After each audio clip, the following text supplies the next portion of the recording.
तेन त्यक्तेन भुंजिथाः मागधः कस्यस्विद्धनम्। जिन्होंने त्याग के भाव से भोगा उनसे त्याग हो गया नहीं। बहुत उथला उथला शब्द है। तेन त्यक्तेन भुंजिथाः मागधः कस्यस्विद्धनम्। जिन्होंने त्याग के भाव से भोगा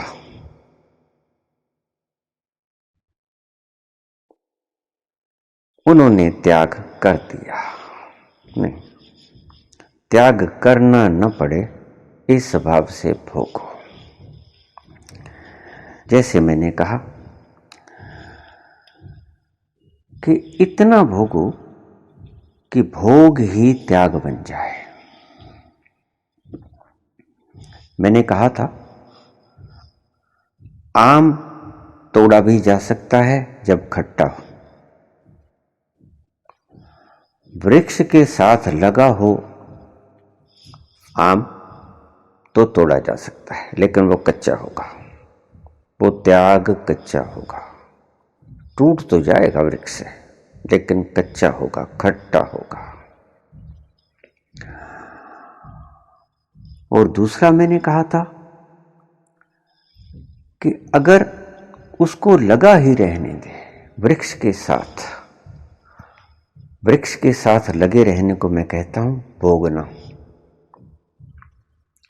उसको पर्याप्त मात्रा में भोग मिलते ही रहे तो वो खट्टी अम्बी किसी वक्त खुशबूदार आम, स्वादिष्ट, मीठा, आनंद देने वाला पक जाता है। और पका हुआ फल, पका हुआ आम वृक्ष का त्याग किया नहीं करता, वृक्ष से उसका त्याग हो जाया करता है। अब थोड़ा इसको गहराई से समझना पड़ेगा। क्या जब आम पक जाया करता है, बिल्कुल पक जाया करता है, खुशबू को बिखेरने लग जाया करता है हवाओं में, इतना पक जाता है कि उसके भीतर से, उसकी छाल के भीतर से रस टपकने लग जाए बाहर, तो क्या उसको तोड़ना पड़ता है? नहीं, वो खुद से टूट के गिर जाएगा। उसको मैं कहता हूं त्याग का फलीभूत होना। त्याग करना तो आप मजबूरी में भी त्याग कर लोगे, कच्ची अंबे को तोड़ लिया, और पक्का फल समझ के भी आप तोड़ सकते हो, समझ के, लेकिन वो आपका समझना सही पका नहीं है। सही पका वही है जो आम पूरा पक जाए और पक के खुशबू को बिखेरने लगे, रस को अपनी चमड़ी के बाहर से उड़ेलने लगे, और उसकी रसधार, रस की खुशबू हवाओं को आंदोलित करने लगे, आपके नासापुटों को छूने लगे, और फिर वो गिर जाए, अपने से ही गिर जाए। वो है सही त्याग, फलीभूत हुआ त्याग। फकीर दो तरह के होते हैं, झोला छाप फकीर भी हुआ करते हैं। झोला छाप फकीर समझते हो? फकीर, बहुत से लोग कह देते हैं हमारा क्या है, हम तो झोला उठाएंगे चले जाएंगे, हम तो फकीर हैं। नहीं, फकीर की यह परिभाषा नहीं है। झोला उठाओगे और चले जाओगे, फकीर की यह परिभाषा नहीं। मैंने भी ऐसा ही किया था। 3 जनवरी 1973 को मैंने जब गृह त्याग किया तो एक झोला साथ में लेकर गया था, लेकिन वापस मुड़ना पड़ा। वापस मुड़ा, झोला लेके गया था। अरे भाई, जब फकीर ही हो गए हो तो झोला भी काहे को उठाना? क्यों उठाओगे झोले में? रखने को कुछ बाकी रह ही नहीं गया है तो झोला किस काम का? झोला उठाओगे काहे को? क्या रखने को उठाओगे झोला? फकीर ही हो गए हो तो झोला साथ लिए क्यों फिरते हो? झोला भी काहे को उठाओगे? झोला उठाने की जरूरत न रह जाए, ऐसे फकीर हो जाओ। सच में फकीर झोला उठाए नहीं करते।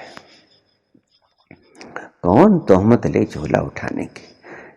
शंकराचार्य कभी झोला नहीं उठाते, बुद्ध कभी झोला नहीं उठाते। भिक्षा मांगने के दो तरीके होते हैं। गरीबी के भीतर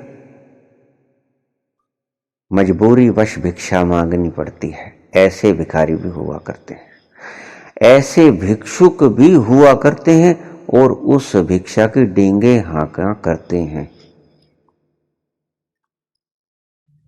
लेकिन भीख तो बुद्ध भी मांगते हैं। एक भीख मजबूरी में मांगी जाती है पेट भरने के लिए।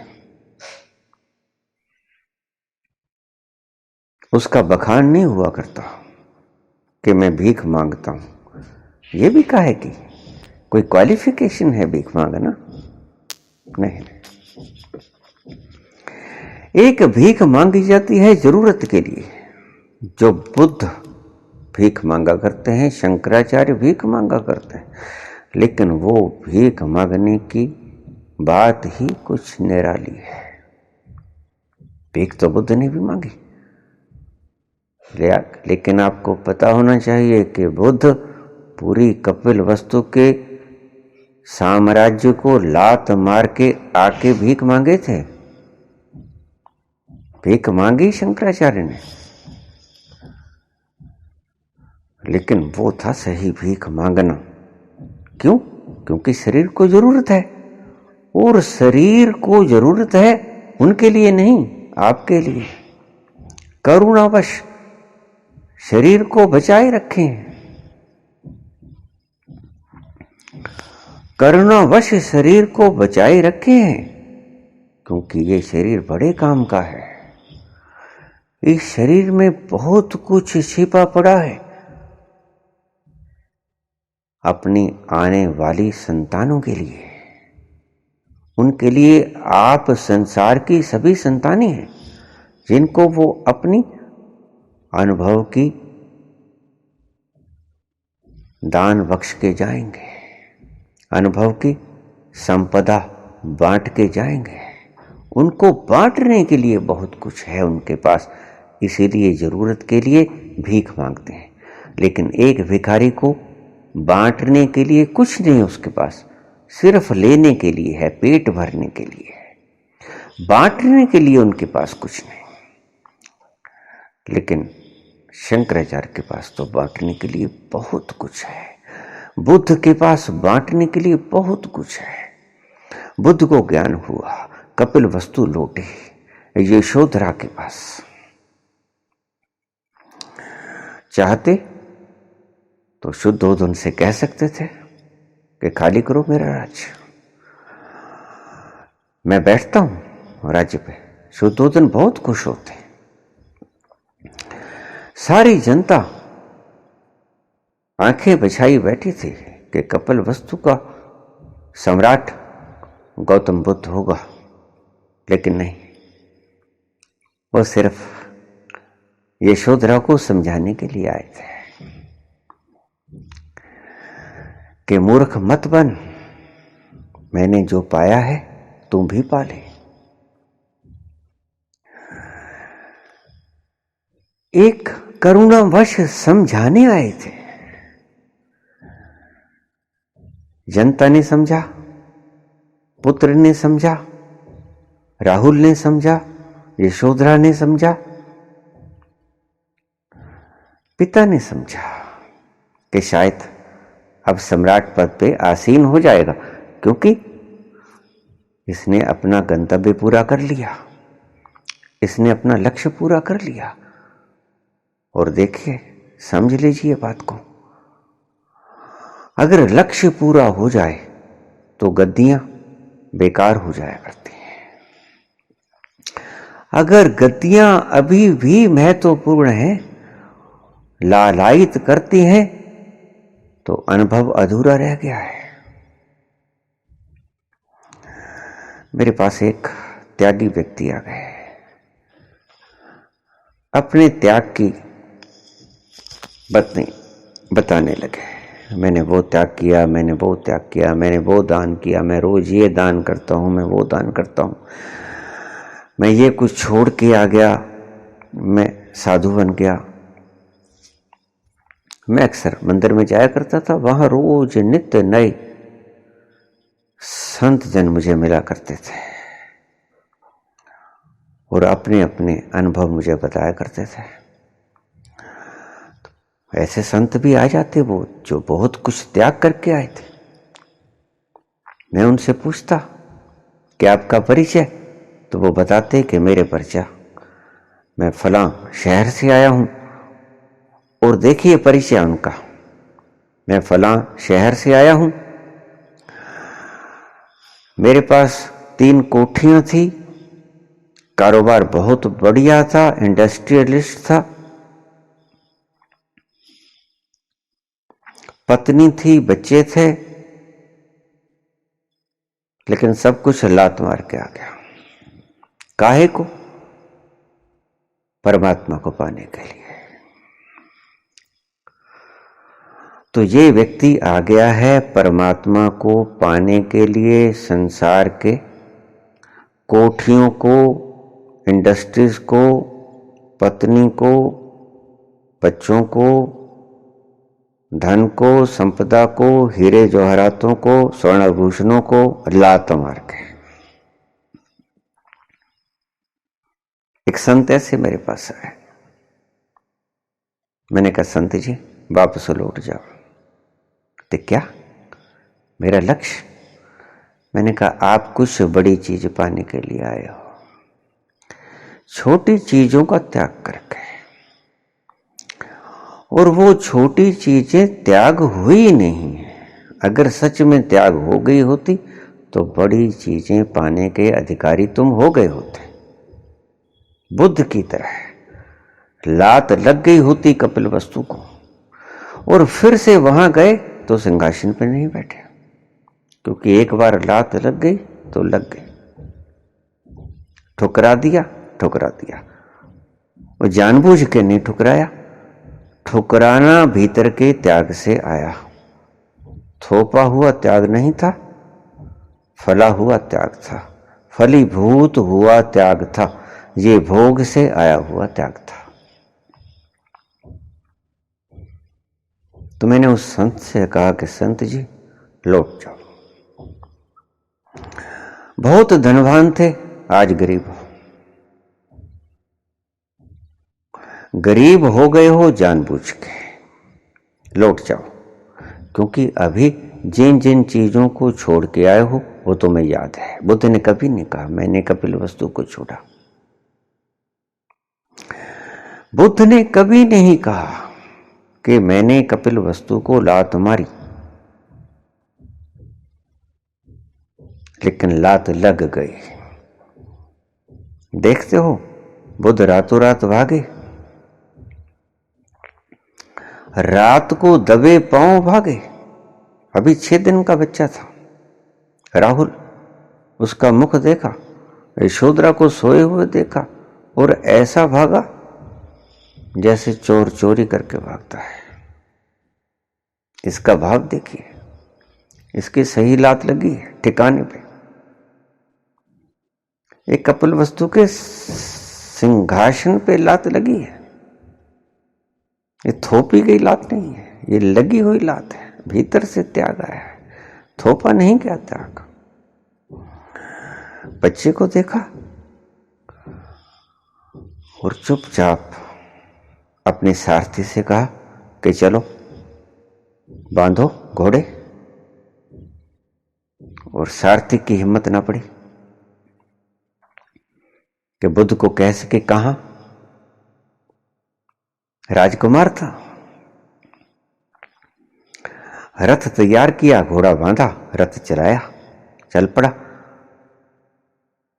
जैसे ही कपिलवस्तु के साम्राज्य की सीमा समाप्त हुई तो बुद्ध वहां से उतर गए। सारथी से बोले,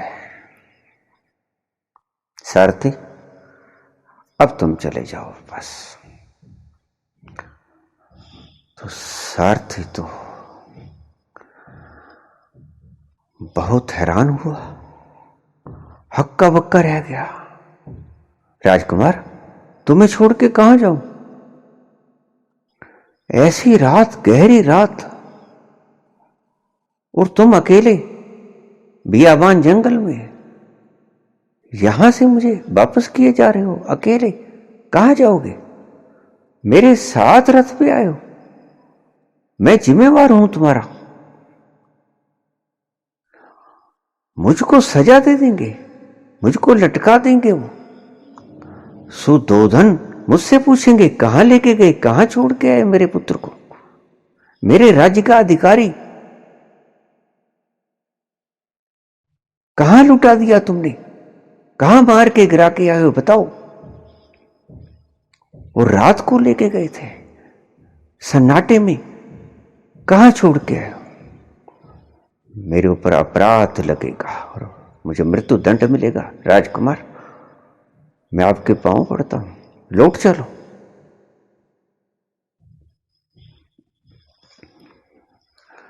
लेकिन बुद्ध का त्याग बाहर से नहीं आया था, बुद्ध का त्याग भीतर से आया था। तो उसने कहा, सारथी अपने रथ में एक कैंची पड़ी है, उसको निकालो। कांपते हाथों से उसने कैंची निकाली। क्या करूं राजकुमार? मेरे बाल काट लो। बाल काट लो? क्यों? ये इतने सुंदर बाल, सुनहरी बाल, घुंघराले सुनहरी बाल। बुद्ध के बड़े सुंदर बाल थे, बुद्ध के बाल बहुत ही सुंदर बाल थे। कहने लगा, काहे को राजकुमार, ये बाल में क्यों काटूं, बड़े प्यारे लगते हैं तुम्हारे। कहता, नहीं काटो, और इसको जाके मेरे पिता के चरणों में रख देना। कहना तुम्हारे पुत्र ने तुम्हारे लिए सौगात भेजी है, अब ये राज करेंगे। मैं किसी और देश का वासी हो गया, वहां जाने तो मुझे, फिर कभी आऊंगा लौट के, अगर मेरा लक्ष्य पूरा हो गया। सिर्फ ये लक्ष्य निभाने के लिए आए थे, लक्ष्य पूरा होने के बाद दिया गया वचन निभाने के लिए आए थे। लक्ष्य पूरा हो गया तो आज सुद्धोधन से मिलके आएंगे, आज यशोधरा से मिलके आएंगे, अपने बच्चे से मिलके आएंगे। आज जब सारी सृष्टि इनकी संतान हो गई है, आज चले हैं मिलने उनसे जो वचन दिया था बिछोड़ते वक्त, कपिल वस्तु को छोड़ते वक्त, उसकी सीमा को लांघते वक्त। तो सारथी तो कांपा, कहता, नहीं, ऐसे सोने जैसे बाल मैं तो न काट पाऊंगा। राजकुमार ये आप क्या कर रहे हो, इतने प्यारे बाल, मुझे काटने का आदेश, मुझसे न कट पाएंगे। राजकुमार ने खुद ही कैंची पकड़ी और अपने बाल काट लिए। वो केस काट के उसको दे दिए कि जाओ, अब तुम्हें कोई फांसी नहीं लगाएगा। उनसे बोल देना कि ये मेरी चिट्ठी है, मैं खुशी से जा रहा हूं, अपने बाल काट के तुम्हें चिट्ठी के रूप में दे दिए हैं, जाके मेरे पिता के पांव में रख देना कि अब ये राज्य करेंगे।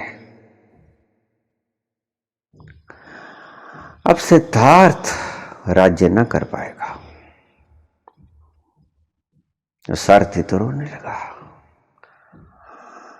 अंधेरी रात और ऐसा दृश्य और ऐसा प्यारा व्यक्ति और इतनी शानो शौकत के छोड़ के जा रहा है। उसके त्याग को देखकर सारथी जार जार रोया। उसके पांव में गिड़गिड़ाया, सिर रख के रोया, मत जाओ राजकुमार, इतना कुछ त्याग के जाने को तुम्हारा मन कैसे किए है? तो बुद्ध बोले कि तुम्हारे लिए ये कीमती है, मेरे लिए अब इनकी कोई कीमत नहीं, मेरे लिए ये व्यर्थ हो गया है। तुम्हारे लिए अभी कीमत है, मैं मानता हूं और मैं जानता भी हूं, लेकिन मेरे लिए आज ये व्यर्थ हो गए हैं। तुम इनको ले जाओ और तुम चले जाओ, तुम्हें कोई प्रताड़ित नहीं करेगा।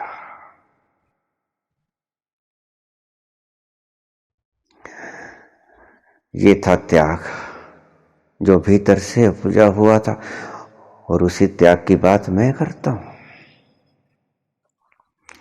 ये पका हुआ आम का फल है, ये गिरेगा, एक दिन गिरेगा, और जल्दी ही गिर गया, 6 वर्ष में गिर गया,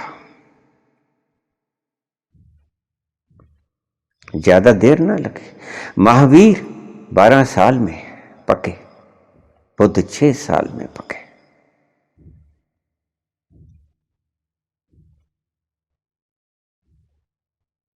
ये भोग से आया हुआ, पक के आया हुआ फल गिर गया, खुद से गिर गया, तोड़ना नहीं पड़ा।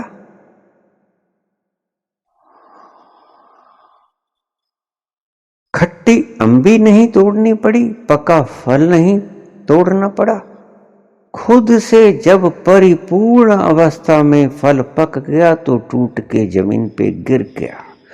तीसरी अवस्था, फल पक भी जाए फिर भी मत तोड़ना। कुछ न कुछ अभी बाकी है, जो स्वतः से ही नहीं गिरा फल, कुछ है अभी बाकी। सो पके हुए फल को भी मत तोड़ना, अभी कुछ शेष है जो चिपटे रहना चाहता है वृक्ष के साथ। बड़ी बारीक बात है, इसको गौर से समझ लेना। मैं कहता हूं इतना भोगो कि भोग ही त्याग बन जाए।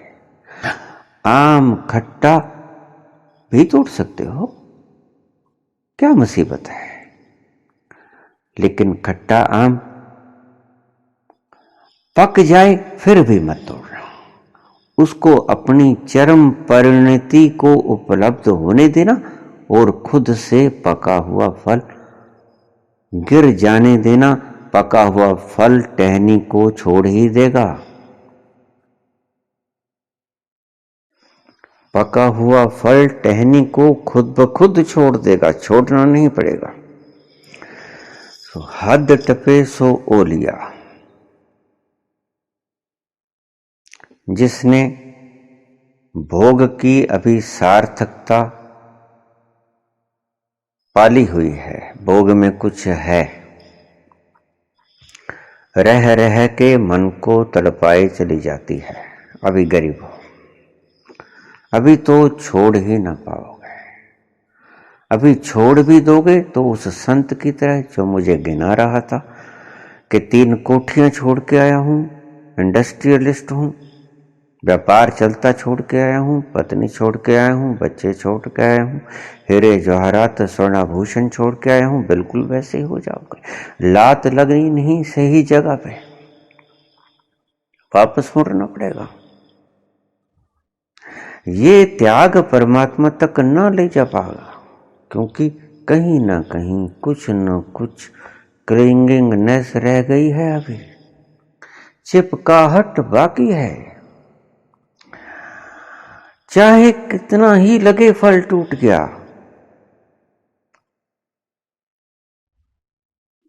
बिना पका हुआ दिखे तो वो अभी बाकी कुछ साथ लेके टूटा है, ये बात ध्यान में रख लेना।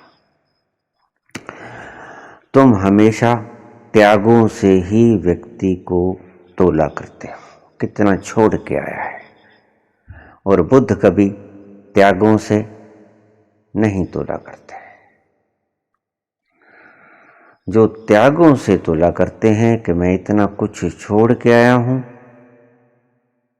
वो छोड़ा गया नहीं होता सत्य में। क्योंकि अगर तुम्हारी स्मृति पे छोड़ने की लकीर अभी तक कायम है तो कहां छूटा है?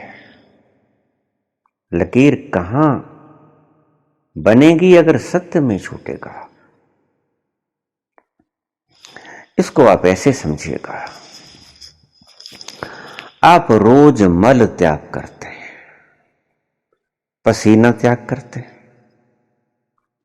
थूक बलगम त्याग करते हैं, तो कभी आपने गुणगान किया कि मैंने मूत्र, मल, थूक त्याग करके आया? नहीं। क्यों? क्योंकि वो रखने योग्य ही नहीं था। मल त्यागने योग्य था, मूत्र त्यागने योग्य था, बलगम, खखार, थूक त्यागने योग्य थी, थूक दिया। तो ये क्या त्याग की श्रेणियों में इनकी किताबें लिखते फिरोगे कि मैंने ये कुछ त्यागा और रोज त्यागा? मल को तो आप रोज त्यागते हो। तो जिसके लिए अभी आपके कीमती हीरे लोष्ठवत नहीं हो गए हैं, जैसे रावण ने लिखा अपने शिव तांडव स्तोत्र में, गृष्ट रत्न लोष्ठयो सुहृद पक्ष पक्षयो त्रिनार विंद चक्षुषो प्रजा मही महेंद्रयो समय प्रवृत्त कै कदा सदा शिवम भजाम्य हम। शिव का स्वरूप होने के लिए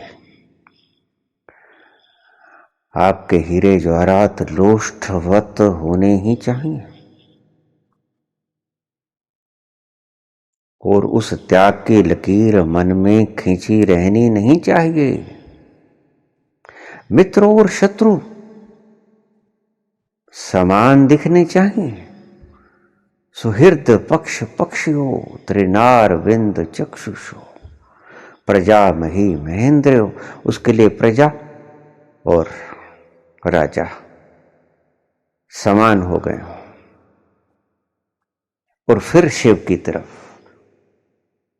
अगर मुख हो जाए, समय कह कदा सदा शिवम भजाम्यहम् संप्रवृत्ति, फिर शिव की तरफ मुखड़ा हो जाए तो सही त्याग। परमात्मा को ढूंढने चले हो तो इन लक्षणों को देख लेना, अन्यथा भगोगे, संसार से भाग के आए हुए कहलाओगे। वो भिक्षा भी क्या भिक्षा हुई जिसको छोड़ के राज के ऊपर द्वार से लूटना पड़ा। बुद्ध कपिल वस्तु आए, बिल्कुल आए, लेकिन राज सिंहासन पे नहीं बैठे। बैठ सकते थे, उनका अधिकार था, बच्चा भी छोटा था, अभी 6-7 वर्ष का बच्चा था। राहुल अभी राज्य संभालने के योग्य नहीं हुआ था। सुदोधन तैयार थे, उम्मीद रखे थे, कह नहीं पा रहे थे कि संभालो, अपना राज्य संभालो, तुम्हारा लक्ष्य पूरा हुआ, नहीं बैठे। ये था त्याग। और ये त्याग भी था और दूसरी चीज को भी इंगित कर रहा था। इंगित ही नहीं कर रहा था, स्टैंप लगा रहा था। दूसरी क्या चीज थी जिस पे स्टैंप लगा रहा था? ये राज को ना भोगना, ये राज पे ना बैठना, अपने अधिकार को ग्रहण ना करना। किस चीज की तरफ इशारा कर रहा था? कि इसको कुछ इस राज्य से कहीं ज्यादा विशाल राज्य मिल गया है, जिसे ईसा कहते हैं, only they will enter in my God's kingdom. मेरे परमात्मा के राज्य में who will be innocent just like a child. मेरे परमात्मा के साम्राज्य में सिर्फ वही व्यक्ति प्रवेश कर पाएंगे जो बच्चों के समान मासूम होंगे, मासूम कर रहे होंगे। ये दूसरी तरफ भी इशारा कर पाए कि इन्होंने वो विशाल साम्राज्य का दर्शन कर लिया है, उस विशाल साम्राज्य के मालिक हो गए हैं। इसीलिए शूद्र सिंहासन इसको विराट नहीं दिखता है, विराट के आगे शूद्र दिखाई पड़ता है। ये कपिल वस्तु का राज्य, इन्होंने जो अपना साम्राज्य देख लिया है, जिस साम्राज्य में प्रवेश पाए हैं, उससे कहीं ज्यादा शूद्र दिखाई पड़ता है। इसलिए उसके ऊपर बैठना मूर्खता के सिवा और कुछ भी प्रतीत नहीं होता था बुद्ध को, इसलिए वो उस गद्दी पे ना बैठ सके। उन्होंने कहा नहीं,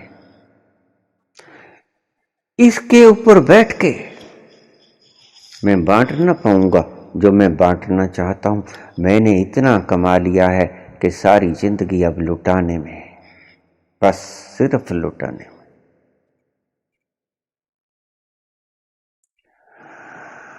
आप राज्य कीजिए। यशोधरा से कहा कि मैंने पाया, मेरे साथ चलना चाहती है तो चलो। यशोधरा मान गई। यशोधरा बुद्ध के साथ चली। उसकी जीवन संगिनी बन के रहे।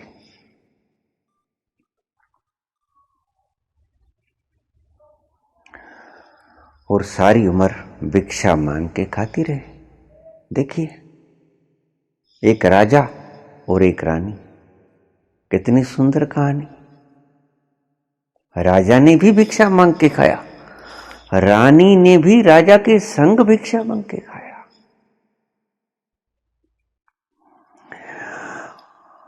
सिर्फ बुद्धि से लिए आए थे, मैं तुम्हें त्याग गया था, तुम ऐसा मत समझना। मैं तुम्हें लेने आया हूं क्योंकि कुछ मैंने ऐसा पाया जो मैं चाहता हूं कि तुम भी पालो,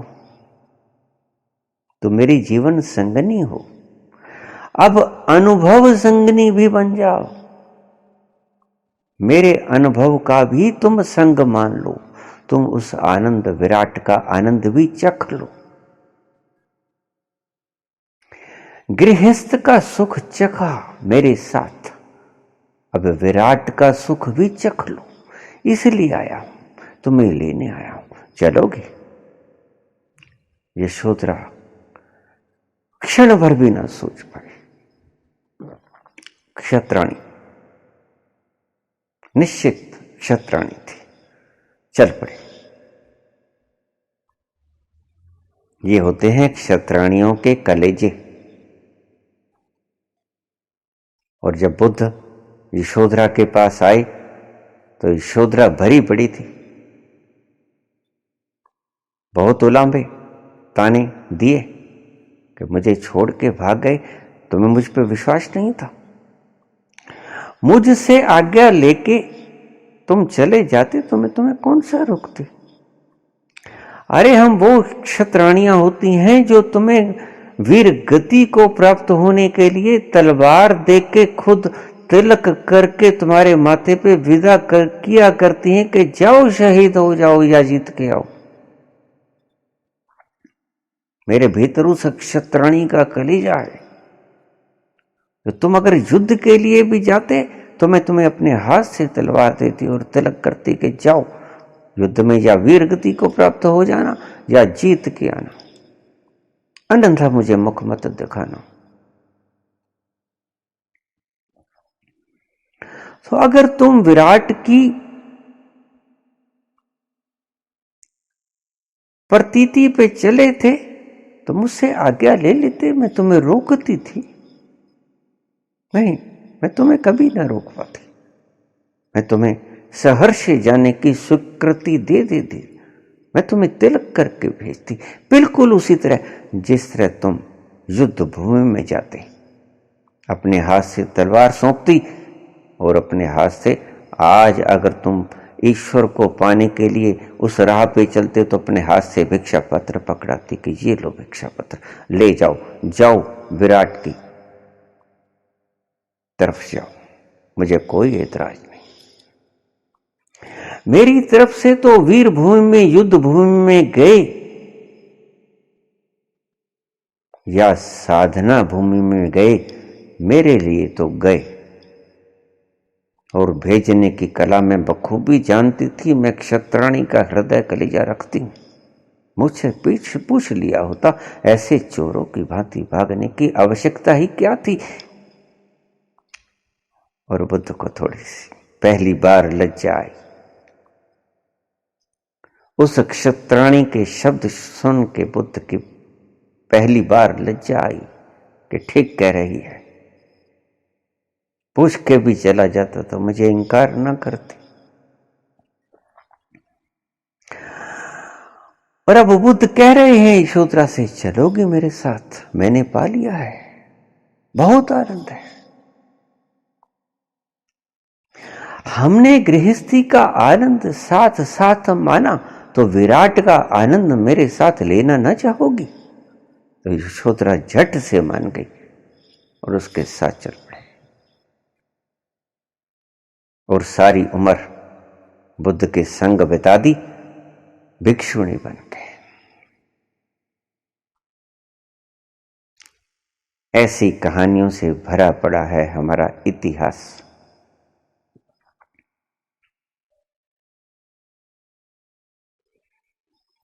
ये त्याग आया था भोग से। ईशावास्यमिदं सर्वम यत् किंच जगत्याम जगत। ये तो एक सत्य है कि ईश्वर इस जगत के कण कण में व्यापक है। दूसरा क्या कहा है? तेन तक तेन भुंजिता माह कृतः कस्यस्वित्थ नम। इसका अर्थ समझिए। जिन्होंने भोगा, भोग के पका, पक के गिरा, वो लोभ कर ना पाएंगे। इन्होंने क्या कहा है आगे चल के? तेन तक तेन भुंजिता मां गृध।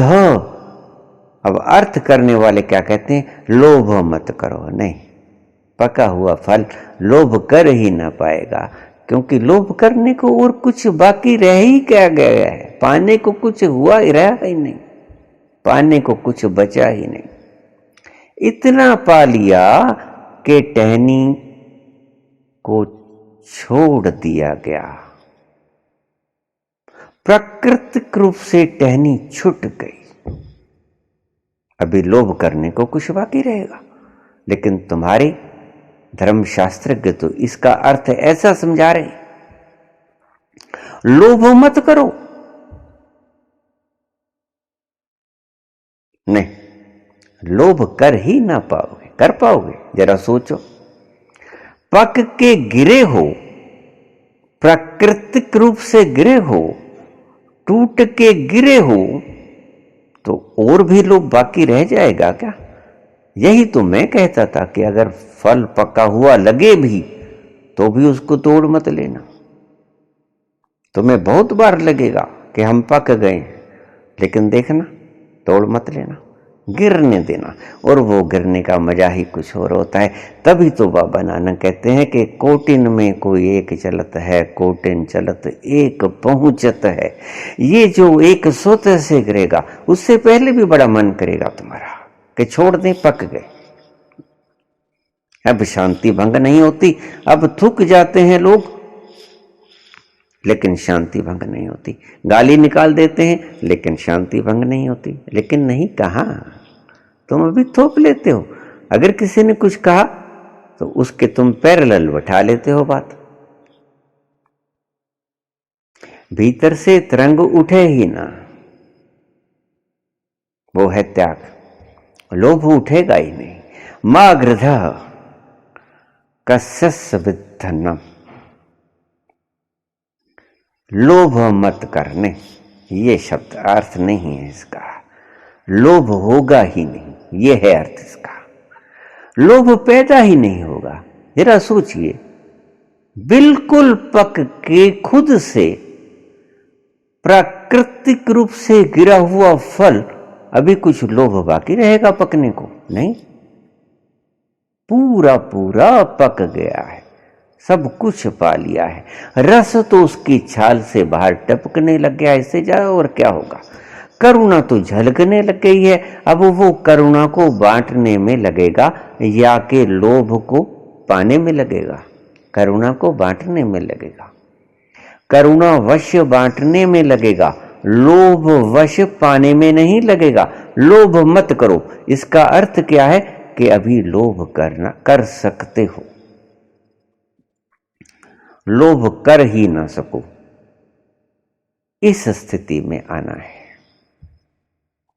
अब इसका पूरा अर्थ, ईशावास्यमिदं सर्वम यत् किंच जगत्याम जगत, ईश्वर इस जगत के कण कण में व्याप्त है। ये तो एक सत्य की बात कह दी।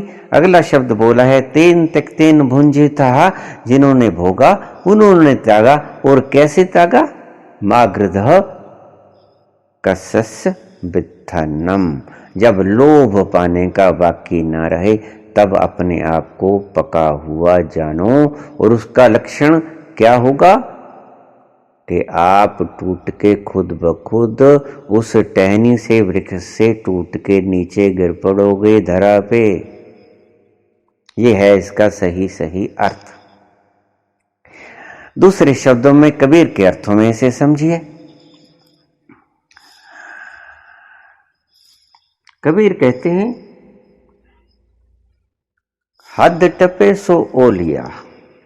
गरीब हो अभी मत छोड़ना, कृपा करना, बने रहना संसार में।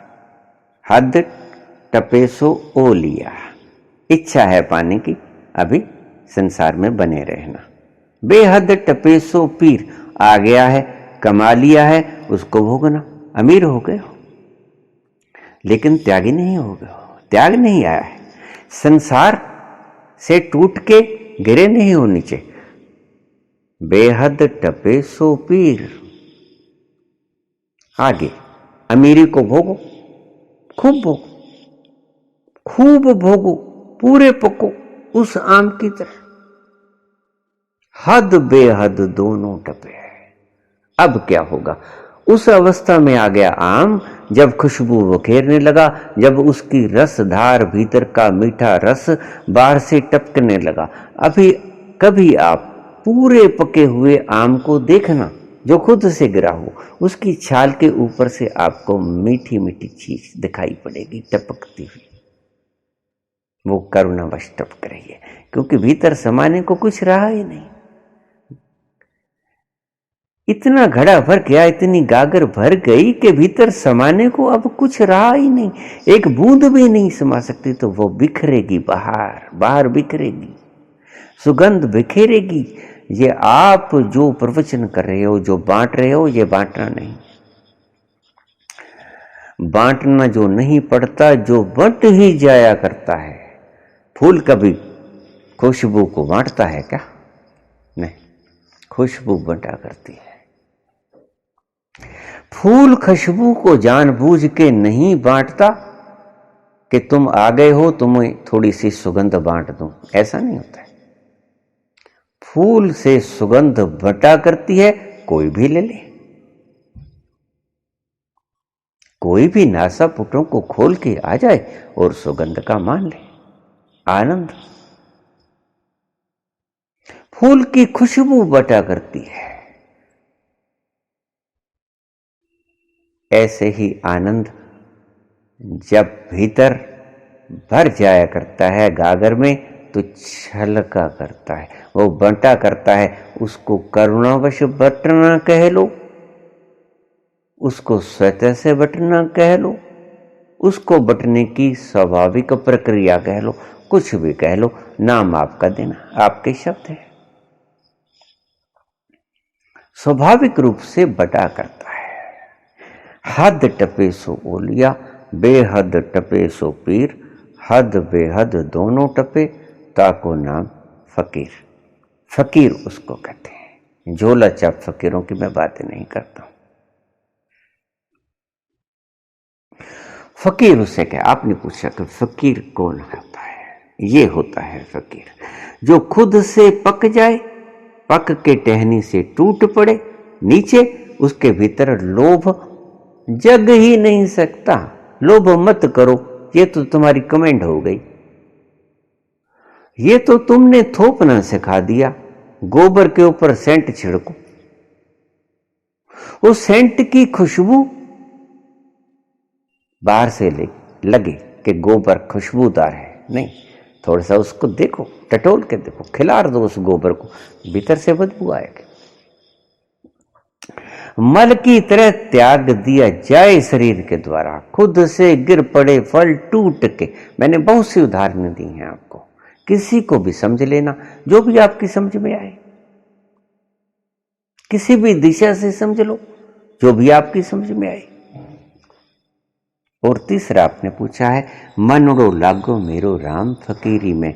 और जब फकीरी में ही मन न लगेगा तो और कहां लगेगा? फकीरी में ही तो मन लगता है। लगता है का अर्थ क्या है समझते हो? लगता का है अर्थ ये कि मन डूब जाता है उसमें। जो सरस है, जो रस से परिपूर्ण है, रसो वैसा, जिसे उपनिषद कहते हैं, वो रस रूप है। उसमें तुम्हारा मन खो जाता है, उसमें तुम्हारा मन विलीन हो जाता है, उसमें मन अपना अस्तित्व खो देता है, उसमें मन अपना अहम खो देता है, उसमें मन अपना अहम खुदी का होना खो देता है, उसमें विलीन हो जाता है, उसमें एकाकार हो जाता है।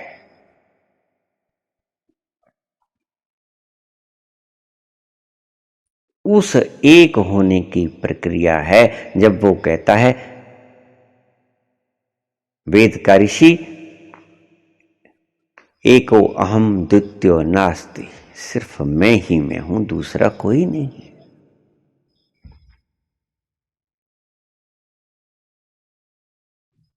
एम आत्म ब्रह्म, मैं ही आत्म स्वरूप ब्रह्म हूं। आत्मा परमात्मा में कोई भेद नहीं है, मेरी आत्मा ही परमात्मा है। अहम ब्रह्मस्म, मैं ही तो ब्रह्म हूं। अनल हक, देखिए जुन्नैद और जुन्नैद का जो शिष्य था मंसूर, दोनों को एक ही अनुभव हुए। और मंसूर जुन्नैद का शिष्य था, उसने घोषणा कर दी अनल हक, और इस्लाम में इसे स्वीकृति नहीं।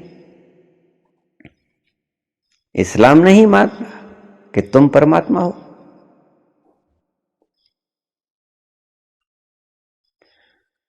और राजा ने जब यह उद्घोष सुना बड़ा दुखित हुआ, क्योंकि इस्लामिक देश पे राज्य का शासक था वो, तो इस्लामिक हिसाब से चला रहा था, और इस्लाम में इस बात की आज्ञा नहीं है कि तुम कहो कि मैं ब्रह्म हूं। तो उसने उसके गुरु के पास संदेश भेजा, जुन्नैद के पास, और जुन्नैद को भी वही हुआ था जो मंसूर को हुआ। और जुन्नैद ने बुलाया मंसूर को, कह रहे मूर्ख बोलना बंद कर दे, क्या मैं नहीं जानता हूं? मैंने ही तो तुझे बताया है रास्ता, तुम पहुंच गए हो, मैं भी तो घोषणा कर सकता हूं, लेकिन इन मूर्खों के आगे घोषणा मत कर, ये तुम्हें मार देंगे। मेरे पास संदेश आया है राजा का, मेरा मित्र है, इसलिए मुझे संदेश भेजा है कि समझा ले उस मूर्ख को, उस बेवकूफ को, पगले को, कि मत बोले, बोलना बंद कर दे नलहक।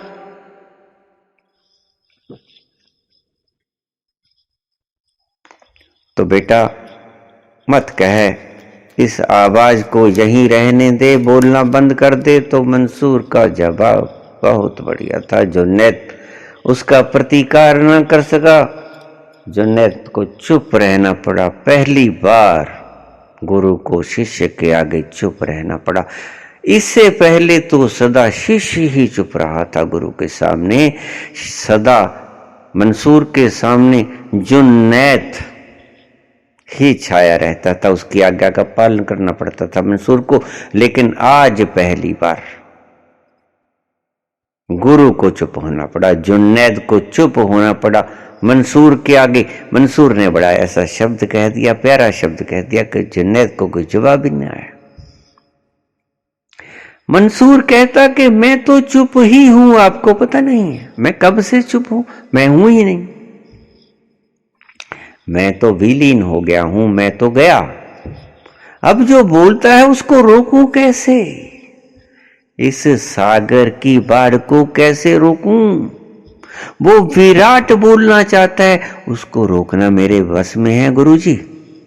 उसने उसके पांव पकड़ लिया कि बता दो मुझे, मैं रोक सकता हूं, मेरे में समर्था है इतनी। और जुन्नैद चुप हो गया।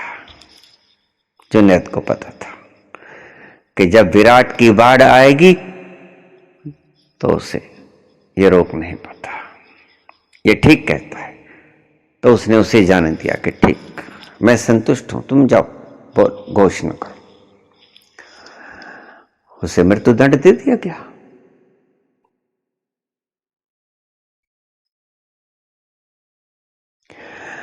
जुन्नैद और मंसूर दोनों का अनुभव समान, लेकिन अनुभव की जो प्रगाढ़ता से व्याख्या अलग अलग।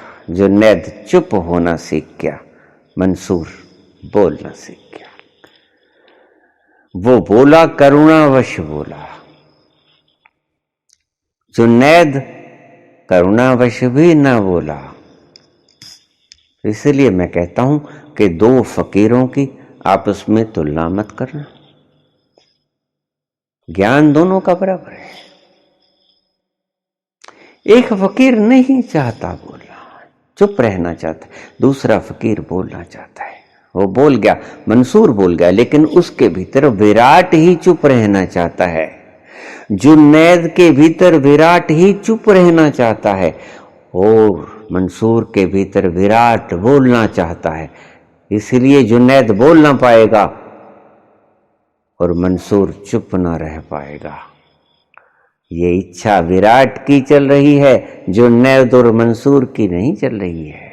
इसीलिए तो बाबा नानक ने कहा कि तेरा पाना मीठा लगे, बुलवाना है बुलवा ले, तेरे हाथ की कठपुतली हो, नचाना है नचवा ले, नहीं नचवाना है तो मत नचवा। लेकिन हम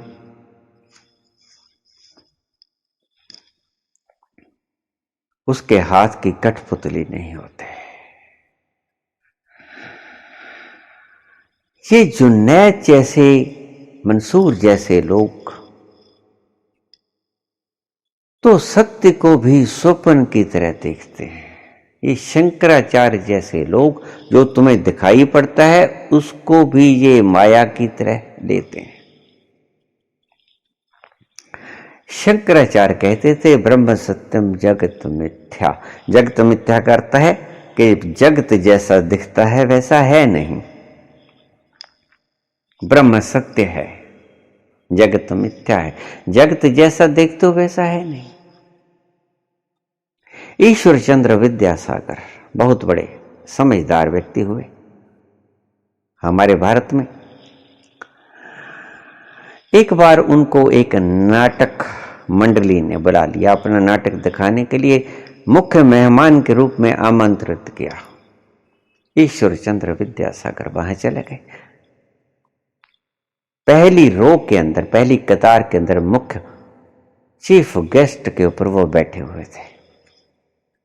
उन्होंने फैसला करना था कि नाटक में कौन प्रथम कौन द्वितीय, ये पुरस्कार बांटने थे। और जज भी थे और चीफ गेस्ट भी थे, मुख्य मेहमान भी थे, निर्णायक भी थे। मंचन किया गया उस नाटक का। रात अंधेरी, अमावस्या की काली रात के भीतर सन्नाटा, घोर सन्नाटा, और ये नाटक का मंचन खेला जा रहा है। एक सीन आ गया। वो दृश्य क्या आया कि एक लड़की जा रही है, बड़ी खूबसूरत लड़की है, जंगल में अकेली चली जा रही है, बियाबान जंगल, बीहड़ जंगल के भीतर अकेली चली जा रही है। वहां कुछ बदमाश आ जाते। एक बदमाश ने उस युवती को पकड़ लिया। वो दृश्य देखने वाले बहुत से लोग हैं, सारी कुर्सियां भरी पड़ी हैं, सारा पंडाल लबालब भरा पड़ा है दर्शकों से, और मुख्य मेहमान के रूप में बैठे हैं ईश्वर चंद्र विद्यासागर। हमारे हिंदुस्तान के बहुत से समझदार लोगों की कतारों में से प्रमुख गिने जाने वाले वो समझदार व्यक्ति बैठे हैं निर्णय करने के लिए, निर्णायक की कुर्सी पे।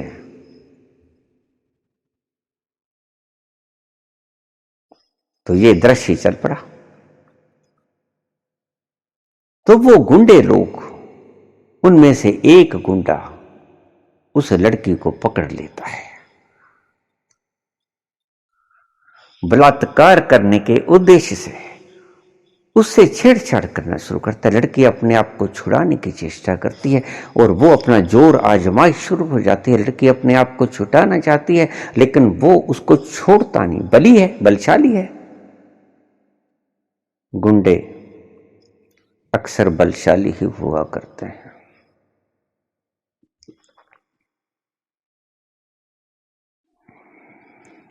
गुंडे अक्सर बलशाली ही हुआ करते हैं, बलात्कारी अक्सर बलशाली ही हुआ करते हैं। निर्दोष युवतियां उनके आगे हार ही जाया करती अक्सर। वो भी खुद को असमर्थ पा रही थी और खुद को असमर्थ होता देख वो चिल्ला रही थी। बियाबान जंगल में, बीहड़ जंगल में, रात्रि का वक्त है, अकेली युवती, और गुंडे उसके साथ बलात्कार करना चाहते हैं। एक गुंडे ने उसको जकड़ के पकड़ रखा है बड़ी बल के साथ, और वो अपने आप को मुक्त करने के लिए हाथ पांव छटपटा रही है और चीखे चिल्लाई जा रही है कि बचाओ बचाओ बचाओ, कोई है, बचाओ। इतना भयावह दृश्य, और रात अंधेरी और सन्नाटा गहरा और बड़ा विभत्स दृश्य। ईश्वर चंद्र विद्यासागर, उनने अपना पांव का जूता खोला और जूता पटक के दे मारा उस बदमाश के सिर के ऊपर जोर से, और लगा जाके। बदमाश का जो रोल किरदार निभा रहा था उसको जाके लगा। नाटक बंद हो गया। चिल्लाए ईश्वर चंद्र विद्यासागर, अरे दुष्ट, ठहर मैं आता हूं। नाटक बंद हो गया। ईश्वर चंद्र की भी आंखें खुली, क्यों, ये क्या हो गया, ये तो नाटक था, तो ब्रह्म सत्यम जगत मिथ्या, ये तो बात खत्म हो गई। खुद ही प्रचार किए जाते हैं और खुद ही चूक गए।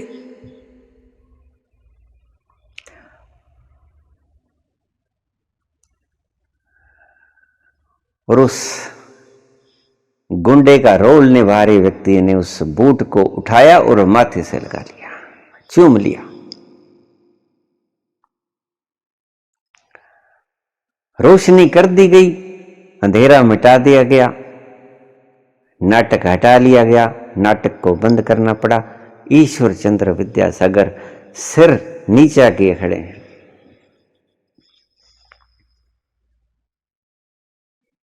तो बड़ा प्यारा शब्द बोला उस गुंडे का रोल निभाने वाले व्यक्ति हैं। ईश्वर चंद्र विद्यासागर से कहने लगा, प्रभु आपने अपनी जजमेंट दे ही दी, आपने अपना फैसला सुना ही दिया। कब इनाम का अधिकारी कौन, बस अब आपके मुख से सुनना प्रासंगिक भी नहीं होगा और सत्य भी नहीं होगा, क्योंकि आपने बता दिया है। ये नाटक था, ये भूल गए आप, असलियत समझ बैठे। हमने इतना जीवंत रोल किया, इतना जीवंत अभिनय किया कि आप जैसा समझदार व्यक्ति इसको सत्य समझ बैठा।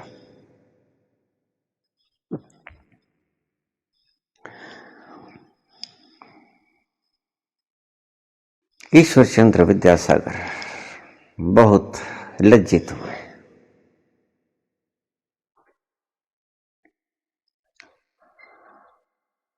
आंखों से अश्रुधारा बहने लगी, हाथ जोड़ के खड़े हो गए। ईश्वर चंद्र बोले कि निश्चित ही तुम्हारे जीवंत अभिनय ने मेरी सुधी बुद्धि खत्म कर दी थी। मैं भूल गया था कि ये नाटक है। तुमने इतनी प्रगाढ़ता से अपना नाटक का अभिनय निभाया, गुंडे का अभिनय निभाया कि मैं नाटक को सत्य समझ बैठा। और मैंने कहा कि मैं न बचाऊंगा तो और कौन बचाएगा शिव जी को। अचानक मेरा हाथ मेरे पांव की तरफ चला गया। मैंने जूता उतारा और तुम्हारे मुख पे दे मारा। लगी होगी, क्षमा करो। उसने कहा नहीं, ये तो मुझे आपने जिंदगी का एक न भूलने वाला पुरस्कार दे दिया है, unforgettable price of my life.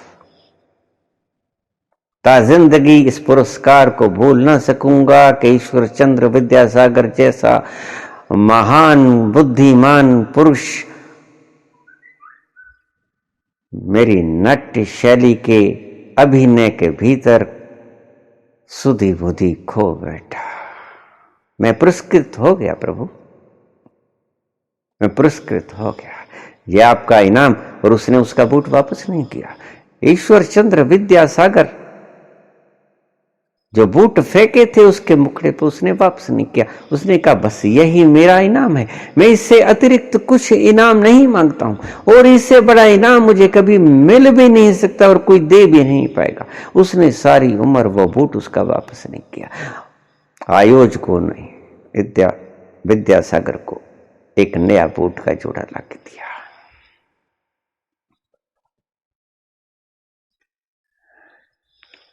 आप भी ईश्वरचंद्र विद्यासागर की तरह कितने भी विद्वान और कितने भी समझदार व्यक्ति कहलाते हो समाज में, लेकिन आप मूर्ख हो। क्यों?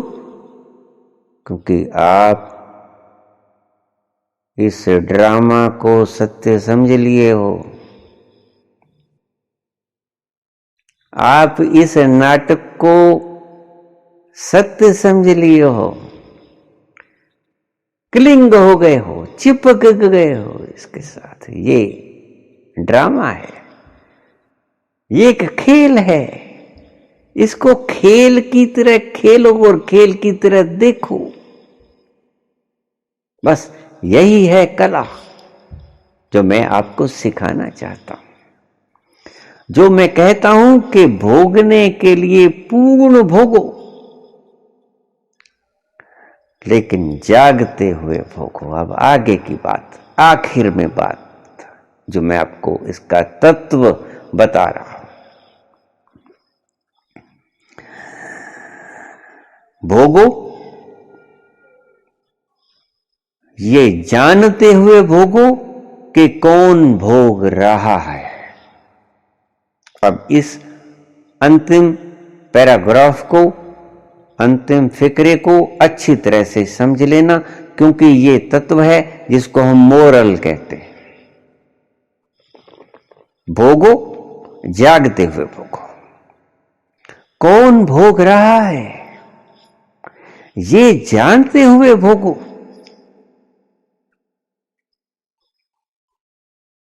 स्वाद लिए हो तो स्वाद जीवा को आ रहा है।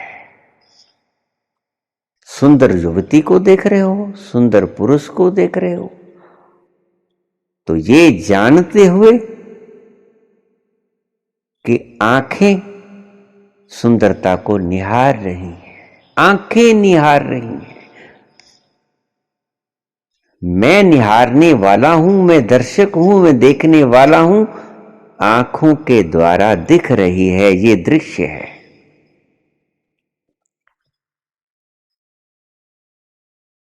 सुनो संगीत तो जागते हुए सुनो कि आप सुनने वाले हो। कान के द्वारा कानों को सुनाई पड़ रहा है और आप कानों को सुनाई पड़ता हुआ देख रहे हो। इस वीणा की मधुर झंकृति को आप देख रहे हो कि ये कान सुन रहे हैं सुंदर स्वर को। सुंदर स्वर लहरी सुनाई पड़ी है। बोल रहे हो ये मीठे मीठे शब्द तुम्हारे कंठ से बाहर ब्रॉडकास्ट हो रहे हैं। उन्हें देखो, बोलते हुए देखो, कंठ से निकलती हुई आवाज को देखो।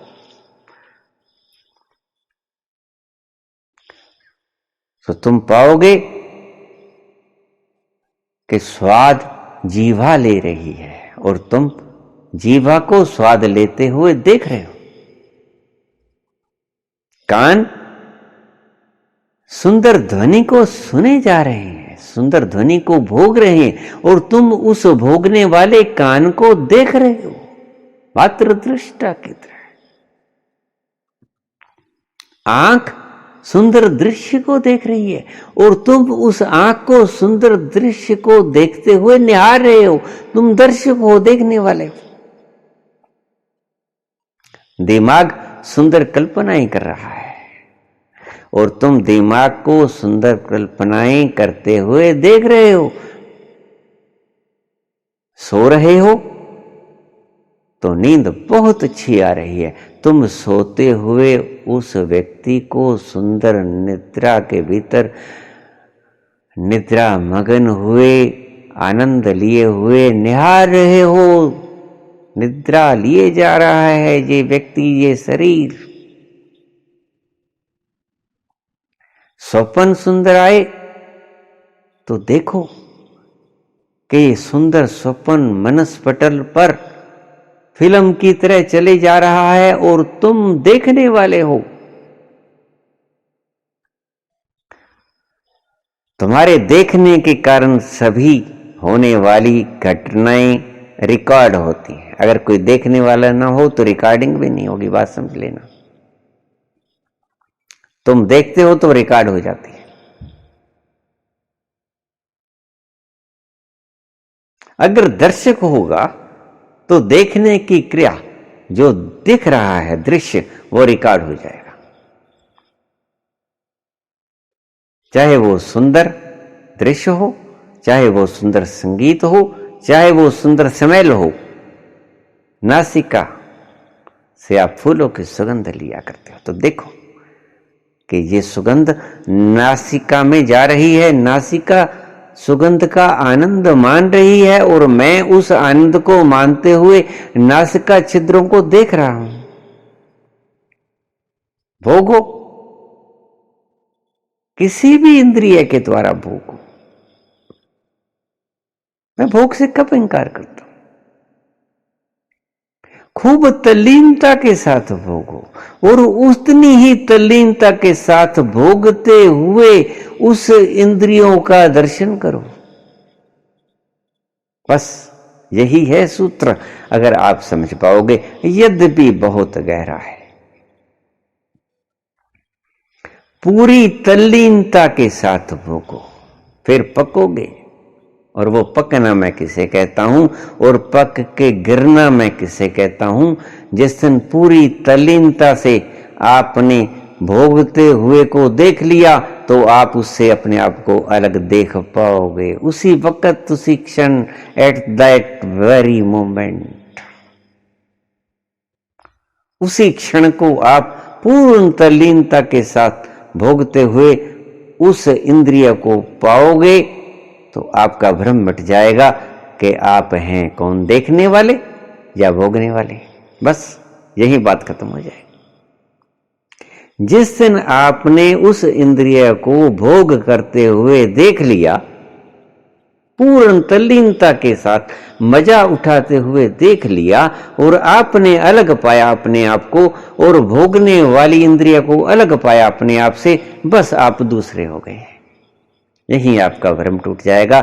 इसी को मैं कहता हूं ब्रह्म को टूटना, पके हुए फल को टूटना, अपने आप से टूटना। यही है मेरी कुल परिभाषा आपको भोग में धकेलने की। यहां आके भोग व्यर्थ हो जाता है। कब तक भोगोगे बोलो? जब इंद्रिय ही भोग रही है, जीवा स्वाद ले रही है और जैसे ही गले से नीचे उतरा वो स्वादिष्ट भोजन, फिर आपको पता चलता है भोजन का, फिर तो वो मल बन के ही बाहर निकलता है, फिर शरीर ही उस मल को त्याग देता है। उसी स्वादिष्ट खाद्यान्न का जिसको तुमने इतनी स्वादिष्टता से खाया, जब मल बन जाता है तब आप उसको झांकते भी नहीं हो। बस वो स्वादिष्ट अन्न मल की तरह जब दिखने लग जाए, आपके लिए भोग बेकार हो गए।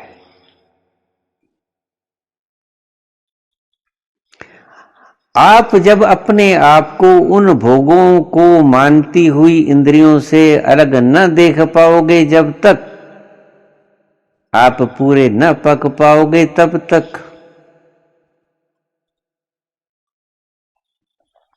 जब तक आप भोगती हुई इंद्रियों के साथ चिपके रहोगे कि ये मैं हूं, आंखों को सुंदर दृश्य देखते हुए आंखों से चिपक जाओगे, कानों को सुंदर संगीत सुनते हुए कानों से चिपक जाओगे, इंद्रियों को संभोग के क्षणों में आनंद लेते हुए इंद्रियों से चिपक जाओगे, गुप्त इंद्रियों से चिपक जाओगे।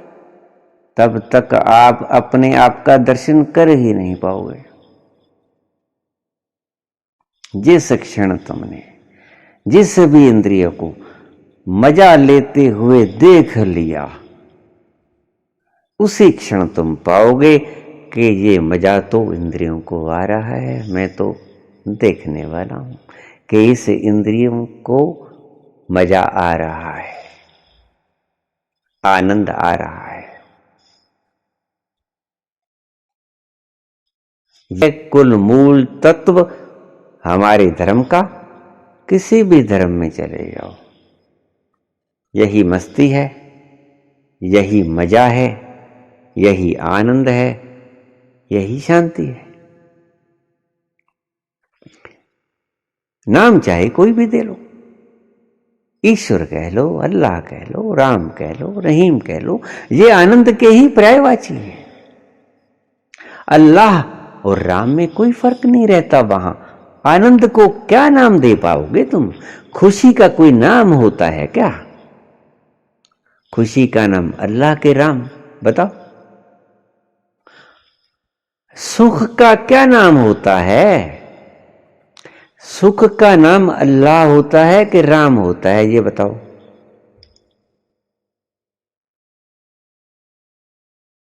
जिस क्षण तुमने सुख लेती हुई इंद्रियों को अपने से जुदा पा लिया, उस क्षण तुम्हारे लिए भोग बेकार हो गए।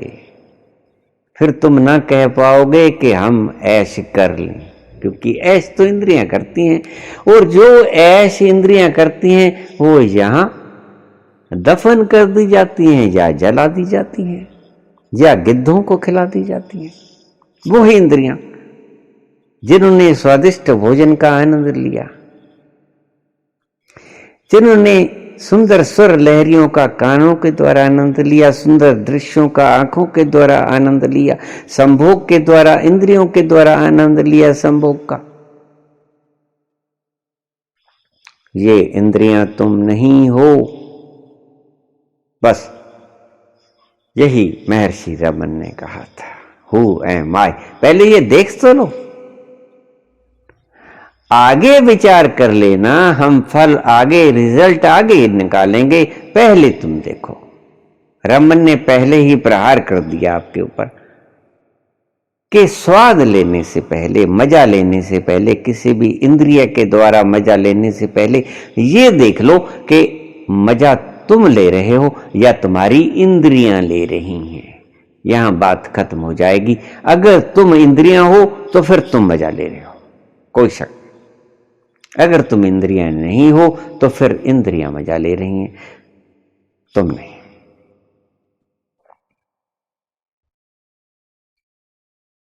ये एक मंचन हो रहा है संसार के अंदर, जैसे ईश्वर चंद्र विद्यासागर ने उसके साथ चिपक के उसके बचाने हेतु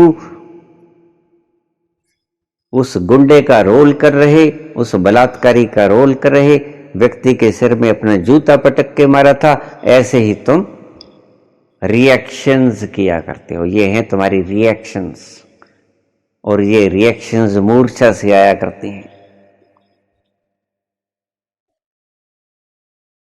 मूर्छा से आया करती हैं तुम्हारी रिएक्शंस, जागने से, अवेयरनेस से रिएक्शन नहीं आया करती। यही समझा रहा था। अब इसको ठीक से समझ लो कि ईशावास्यमिदं सर्वं यत्किंच जगत्याम जगत तेन त्यक्तेन भुंजितः माग्रधः कस्यस्वित्तनम। चाहे ये समझो, चाहे हद टपे सो लिया, बेहद टपे सो पीर, हद बेहद दोनों टपे ताको नाम फकीर। या तीसरा जो मैंने कहा कि भोगो, इतनी तल्लीनता से भोगो, खूब भोगो के पक जाओ उन भोगों से, और पक के गिर जाओ। वो सही भोग का परिणाम त्याग होना चाहिए, थोपना नहीं। चौथा, मनड़ो लागो मेरो राम फकीरी में। कब फकीर हो पाओगे? जब मन फकीरी के भीतर रम गया, उस एक के भीतर रम गया। वो जो देखने वाला है, जो अवेयरनेस है, जो ऊर्जा, अवेयर एनर्जी, अवेयरनेस, उसके भीतर आपका मन रम जाए। मनडो लागो मेरो राम फकीरी में, वो होता है फकीर। फकीर का कुल मात्र यही मतलब है, और दूसरा कोई अर्थ नहीं। जो रम जाए, हम राम राम तो करते हैं लेकिन रमते कहां हैं? रम जाओ उस राम में।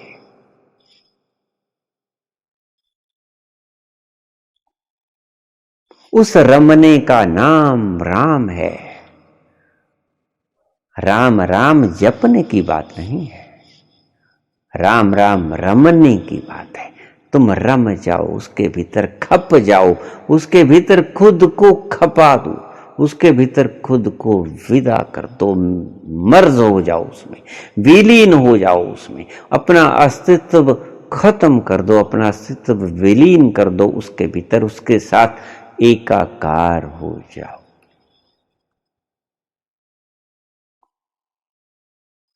और जिस दिन तुम एकाकार हो जाओगे, उसी दिन तुम कह पाओगे अहम ब्रह्मास्मि।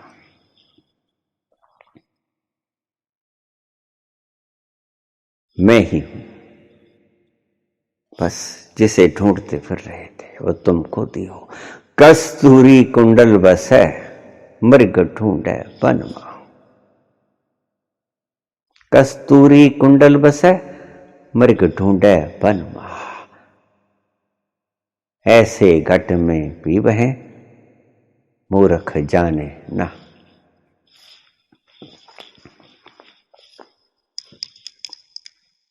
ऐसा ही तुम्हारे भीतर तुम्हारा पिया जिसे तुम ढूंढ रहे हो, तुम्हारा आनंद, तुम्हारी शांति, कुछ भी नाम दे दो, तुम्हारे भीतर ही बैठा है। बाहर ढूंढे जाते हो, दिशा अलग है। दिशा बदलो, सही दिशा चुनो, पहुंच जाओगे उस आनंद के भीतर। कस्तूरी कुंडल बसा है, मृग ढूंढ है वन मां। तुम वन में ढूंढ रहे हो, तुम कुर्सियों में ढूंढ रहे हो, तुम मान सम्मान में ढूंढ रहे हो, तुम डॉलरों में, सोने की चमक में, हीरे जवाहरातों में पांव पुजाने में लगे हो।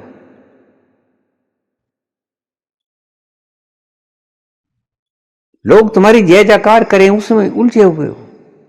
लेकिन मृग ढूंढे बनमा, ऐसे घट में पीवे मूर्ख जाने ना। जब तक तुम जानोगे नहीं, मूर्ख ही कहलाओगे।